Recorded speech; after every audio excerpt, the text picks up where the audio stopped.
Okay, so we have our core material ready to go. We have our two ends, and we're just going to use some PVC glue. Works really well. Now what I will show you is a little tip. When I bevel these, I bevel them at a slight angle. You probably can't see that on camera, but there's a slight angle.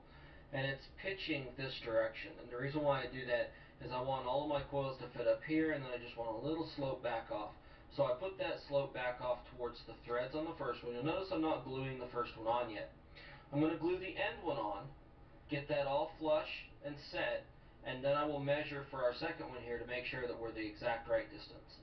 So, how I'm going to do that is I'm going to push this on just a little bit, and then we're going to use our glue, and we're just going to run a thin bead just around that outside edge. Then we're going to push this up.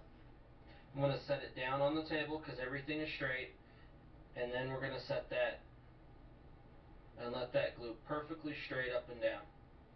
And that'll give us a good starting point. Once it starts to glue, you can take it off the table, and as you can see, it's nice and flat. Okay, so our next step is to glue this one on, and I've measured, and I have a couple of pen marks, but they're not showing up on camera, so I know exactly where it needs to go.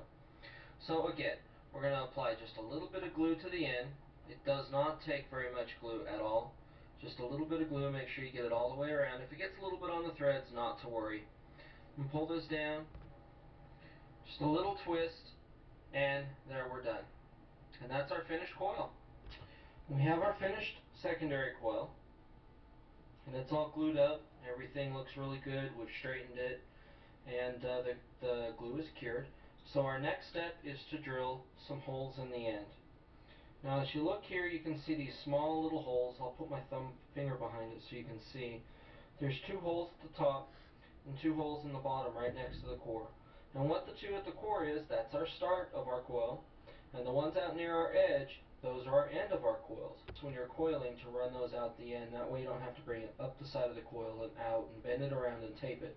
So it's much easier to do this way. So what we'll do is we'll go ahead and drill those 4 holes now. They can all be the same size. It's perfectly fine.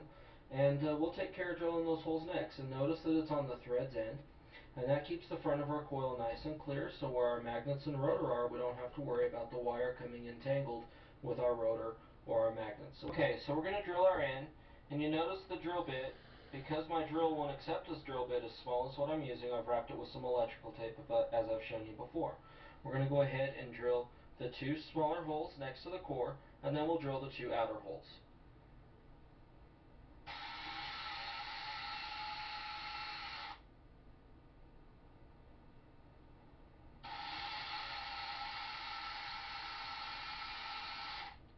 And that completes our 2 inner holes.